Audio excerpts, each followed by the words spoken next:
Hello, ninth class. Good morning. I hope you all have studied previous chapters that I told you to do so. Let's recap what we have done in our previous class. In our previous class, we have discussed about animal husbandry, cattle farming, what kind of food they are taking, what is lactation period, milch animals, how to take care of animals, what kind of diseases can hinder this animal husbandry and its precautions. So, with this, we have completed milk production.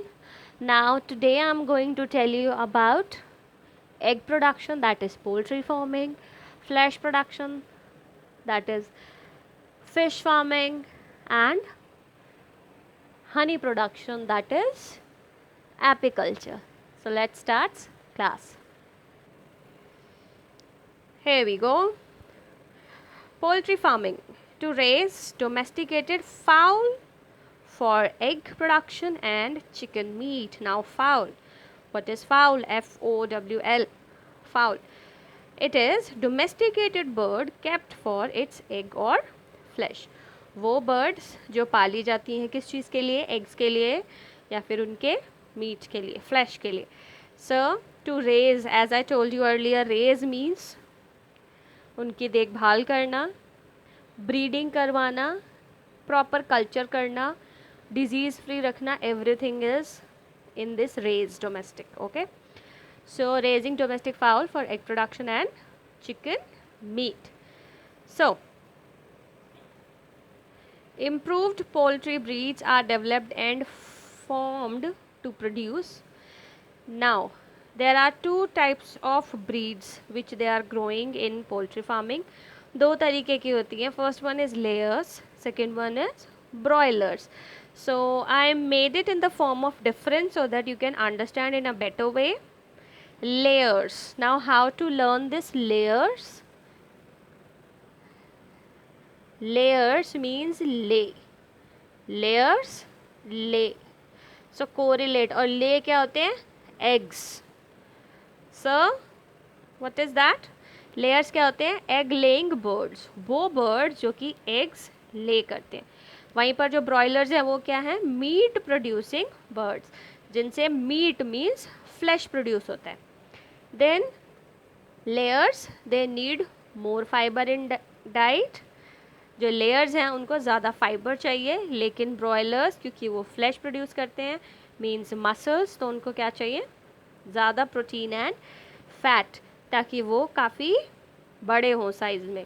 Muscles उनकी strong हों, ज़्यादा हों, वो fat दिखें, तभी ज़्यादा meet मिलेगा. और जो लेयर्स हैं जो एग देते हैं उनको ज़्यादा फाइबर चाहिए. Layers are small in size. Layers जो होते हैं वो स्मॉल होते हैं साइज़ में. वहीं ब्रॉयलर्स जो होते हैं जो हमें मीट के लिए प्रोड्यूस करते हैं, उनकी रेयरिंग करते हैं, वो बड़े होते हैं साइज़ में. Examples, layers examples are Rhode Island Red, Aseel, leghorn. Okay, and broilers example, brown neck chicken. Fine, I hope you all are clear with this. Now all layers are not very good in layering, means ज़रूरी नहीं है हर bird बहुत ज़्यादा eggs दे yearly. तो उसके लिए क्या किया जाता है? As I told you, population is increasing, we need to find out सब सोल्यूशन. सो फर्स्ट तो they can find out for foreign breeds, like leghorn is a foreign breed. Indian breed नहीं है, that is a foreign breed जो कि बहुत ज़्यादा eggs देती है. वहीं Aseel, it's an Indian breed. Then so as I told you about hybridization, जो कैरेक्टर हमें चाहिए वो हम कर सकते हैं. So now I am going to tell you a cross between Aseel bird and leghorn to increase production of number of eggs. Yes, the breeding program between Asil and Leghorn. So Asil is an Indian breed, whereas Leghorn is a foreign breed. They both are good in some of their traits. Like Asils जो होते हैं बहुत अच्छे seaters होते हैं, जो eggs के ऊपर काफ़ी देर तक बैठते हैं और उन्हें इंक्यूबेट करते हैं. इंक्यूबेट मीन्स उस एग के ऊपर बैठ के वो उसका एक प्रॉपर टेम्परेचर मेंटेन करते हैं जिससे उसमें से एक चिक बन पाए। वही लेगहॉर्न्स ये नंबर ऑफ एग्स तो काफ़ी ज़्यादा प्रोड्यूस करते हैं, लेकिन उन पर बैठते ज़्यादा नहीं हैं। So what I want is, और what scientist and poultry farmers they need is कि ऐसी एक कोई स्पीशीज़ हो जो कि ज़्यादा देर तक बैठे भी और एग भी ज़्यादा प्रोड्यूस करे। So that's why they did cross in between them. So उससे क्या मिला इन्हें, एक ऐसी स्पीशीज़ मिली जो एग्स के ऊपर ज़्यादा देर तक बैठती है। एंड सेकेंडली लेगहॉर्न ईयर में 200 एग्स प्रोड्यूस करती है, वहीं असील जो है कभी कभार सिर्फ 6 एग्स प्रोड्यूस करती है इन अ ईयर। सो इन दोनों का जो क्रॉस बर्ड है वो एटलीस्ट 480 एग्स एक ईयर में प्रोड्यूस करता है। सो target achieved, they want a species that is laying good amount of eggs and that they got it. Now desirable traits in fowl, क्या क्या desirable characters हैं, क्या traits हैं जो एक फाउल बर्ड में, डोमेस्टिकेटेड बर्ड में चाहिए होते हैं। Number and quality of chicks means number of chicks ज़्यादा हों, मीन्स उनके बेबी बर्ड ज़्यादा हों और उनकी क्वालिटी अच्छी हो। ऐसा नहीं है बहुत ज़्यादा वीक हैं या बीमार हैं, ऐसा नहीं होना चाहिए। Dwarf broiler parent for commercial चिक प्रोडक्शन, जो ब्रॉयलर्स हैं जो चिक प्रोडक्शन में यूज़ हों वो छोटे हाइट के होने चाहिए, बहुत बड़े नहीं होने चाहिए। समर में अडेप्टेशन कैपेसिटी हो, मीन्स अपने आप को गर्मी में रख सके, because India you know it's a hot country as we are in the centre of the earth, means at the equator of earth. So यहाँ पे ऑब्वियसली समर्स ज़्यादा होते हैं। एंड लो मेंटेनेंस, जिनकी देख रेख में ज़्यादा खर्चा ना करना पड़े, ज़्यादा देख रेख भी ना करनी पड़े, तो लो मेंटेनेंस होनी चाहिए। So these are desirable traits in fowl mean domesticated birds. Practices for good production of poultry birds, कैसे उनको ठीक से रखा जा सकता है। First is vitamin rich supplementary food, उनको बहुत अच्छा विटामिन से रिच फूड दिया जाए। As I told you many times, for good health they need vitamins. और अगर हम ब्रॉयलर्स की बात करें जिन्हें मोटा होना चाहिए, जिनमें बहुत ज़्यादा टिश्यूज़ होने चाहिए, सो उसमें प्रोटीन की रिक्वायरमेंट ज़्यादा होती है। मेंटेनेंस ऑफ टेम्परेचर, बर्ड्स को अगर रखना है तो उस जगह का टेम्परेचर प्रॉपर मेंटेन्ड होना चाहिए। प्रॉपर हाइजीनिक कंडीशन हो, ऐसा नहीं गंदगी है, बिल्कुल नहीं, बिल्कुल साफ़ होना चाहिए। डिजीज़ एंड पेस्ट कंट्रोल होना चाहिए, means ticks and mites, small fleas हो जाते हैं, वो सब नहीं होना चाहिए, उसकी देखभाल करनी है। प्रॉपर क्लीनिंग हो शेड की या जहाँ पे भी वो कूप्स में रखते हैं उनको, सैनिटेशन हो, साफ़ सफाई हो, स्प्रे किए जाएँ disinfectants regular interval of time पर। Now what kind of diseases are there in poultry farming? A number of diseases caused by viruses, bacteria, fungi, parasites, nutritional deficiency भी हो सकती है जिसकी वजह से पोल्ट्री फार्मिंग में लेस प्रोडक्शन हो। या फिर आपने सुना हो bird flu, that is not a very new term, bird flu हो गया था। सो उस टाइम पे क्या था, that is also caused by chicks only, chickens. So इस तरीके के फ्लू वायरल डिजीज़ से रोकने के लिए प्रॉपर उनका ध्यान रखा जाना चाहिए। Fine. So with this our poultry farming is complete. Now let's come to fish production. Fish production. Two types of fishes are basically domesticated or you can say cultured. दो तरीके की फिशेस होती हैं जिनको पाला जाता है। First one is finned fish, जिनके ऊपर फिन्स होते हैं, मीन्स वो फिशेस जो नॉर्मली तैरती हैं। सेकेंडली शेल फिशेज़ मीन्स जिनके आउटर शेल होते हैं या फिर आप कहें कवरिंग होती है, जैसे प्रॉन्स, ऑयस्टर्स, झींगे जिसको आप कहते हैं, या जो सीपी शेल्स खाई जाती हैं वो। Fine. So these two they need for flesh and they have different method to culture. दोनों को ही ग्रो करने का, कल्चर करने का अलग अलग मेथड है। सो ways of obtaining fishes, there are two ways, दो तरीके हैं। First one is capture fishing, second one is culture fishery. Capture जैसे कि पता है, कैप्चर मीन्स पकड़ना, to catch. So these are the type of fishing activities for capturing fishes directly from river, lakes and oceans. Capturing fishes में क्या होता है, fishes को डायरेक्टली नेचुरल रिसोर्सेज से पकड़ा जाता है, मीन्स रिवर, लेक्स और ओशन से उनकी डायरेक्ट कैप्चरिंग की जाती है, उन्हें डायरेक्ट पकड़ा जाता है। वहीं पर अगर कल्चर फिशरी बोलें तो इसमें इसका उल्टा होता है, फिशेस को प्रॉपरली ग्रो एंड कल्चर किया जाता है पर एक रिस्ट्रिक्टेड एरिया में। मीन्स एक एरिया फिक्स कर दिया जाता है जहाँ पर उन्हें बड़े बड़े टैंक्स में ग्रो करते हैं और वहीं उनकी ब्रीडिंग एंड रियरिंग होती है। कैप्चर फिशिंग में वो दोनों तरीके की फिशेस पकड़ लेते हैं, मीन्स मेच्योर्ड है या बेबी फिश है वो सारी ही पकड़ लेते हैं, सारी ही कैप्चर हो जाती है। लेकिन कल्चर फिशरी में वो क्या ध्यान रखते हैं कि जो मेच्योर्ड फिश हो वो सिर्फ उसी को सेल आउट करें या फिर उसी को ही आगे एक्सपोर्ट करें, और जो इमेच्योर फिशेस हैं, जो छोटी फिशेस हैं, उनको वापस पॉन्ड में डाल दिया जाता है ताकि वो ग्रो करें और अच्छे से रिप्रोड्यूस करें, उसके बाद ही उनको सेल आउट किया जाए। Fine, so like this there are many other cultures, so let do that as well. Mari culture, mari means marine, MARI, mari marine से बनाइए।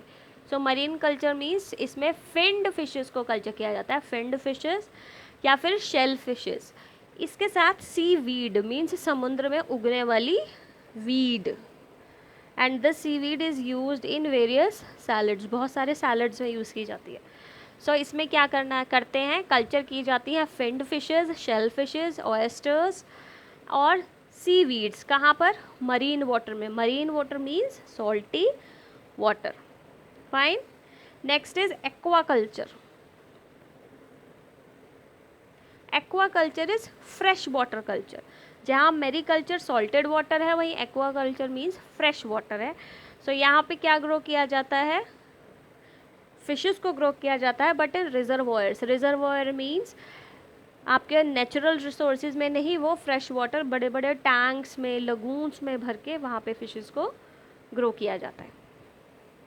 Next is inland fishery. Inland fishery में fresh water में ही fishes को rear किया जाता है। Fresh water fishes हैं rohu and catla. Please learn names of fresh water fishes. Now next culture is composite fish culture. This is like your aquarium. If you have seen any aquarium at home, अगर आपने घर पे कोई भी aquarium देखा है या कहीं बाहर भी देखा है तो उसमें आपने देखा होगा उसमें फिशेस बहुत कॉम्बिनेशन में होती है।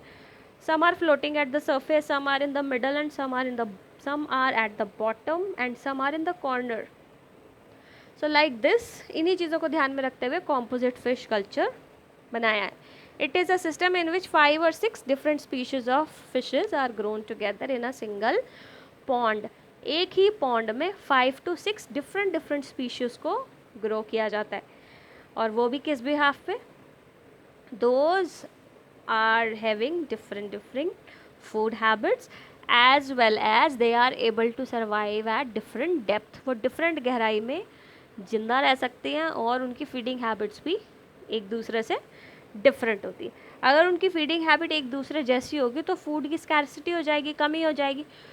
तो कुछ इस तरीके का कॉम्बिनेशन बनाया जाता है कि जो फूड एक फ़िश के लिए हो वो दूसरे ना खाए और जो दूसरे के लिए है वो तीसरी ना खाए, फिर भी सारा का सारा फूड कंज्यूम हो जाए और सारी की सारी फिशेस अच्छे से ग्रो कर जाए।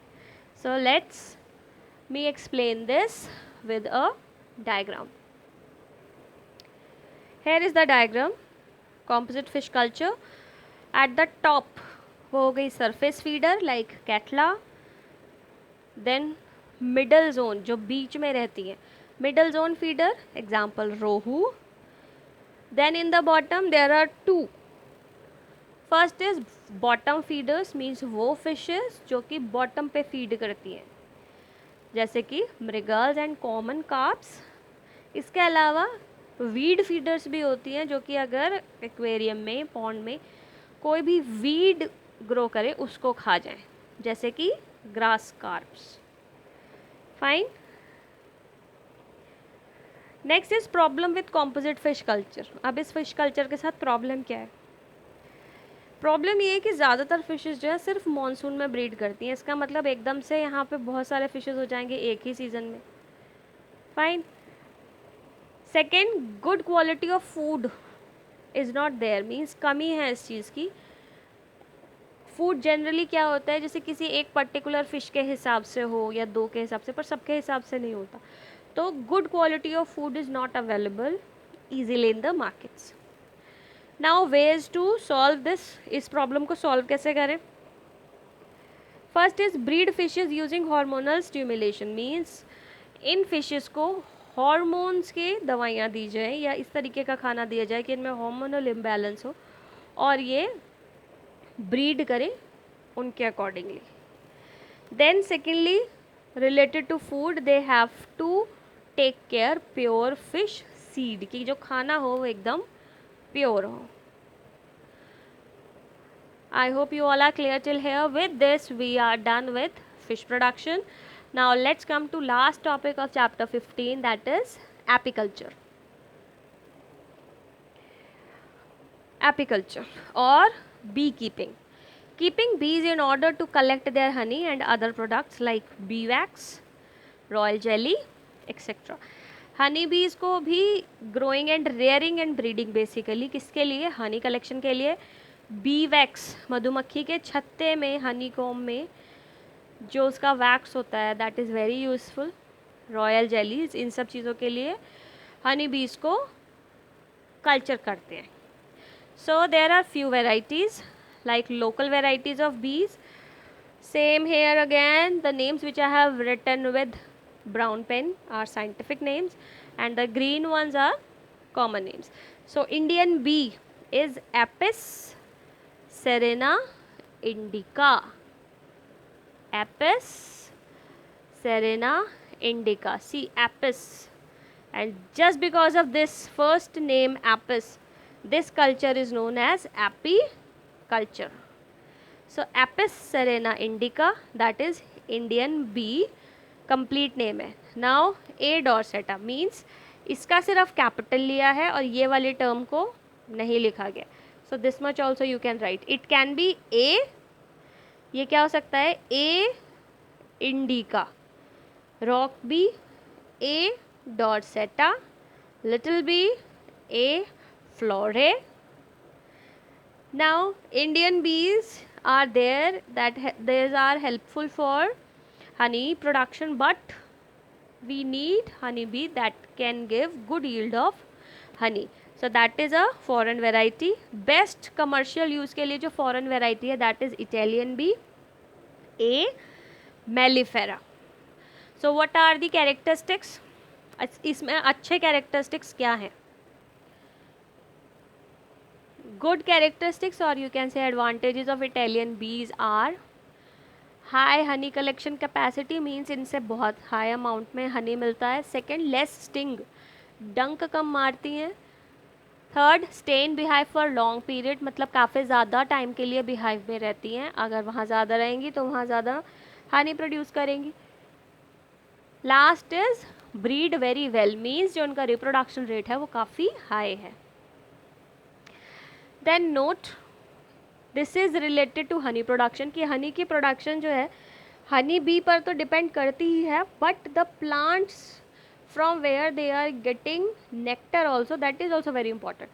honey bees किस plant से nectar ले रही हैं, means flower juice ले रही हैं, that is also very important, and that also affects the taste and quality of honey. So the quality of honey depends upon the pasturage or the kind of flower available to the bees for nectar and pollen collection. Means honey की जो quality और production है वो क्या plant grow हो रहा है और वो किस flower से nectar ले रहे हैं, इस पर भी depend करता है.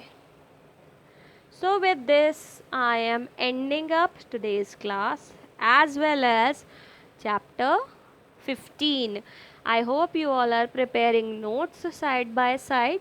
After this I'll be starting revision of chapter number 5 and 15. So it's my humble request, please start preparing notes. Go through your notes once again and start learning. So take care. Goodbye.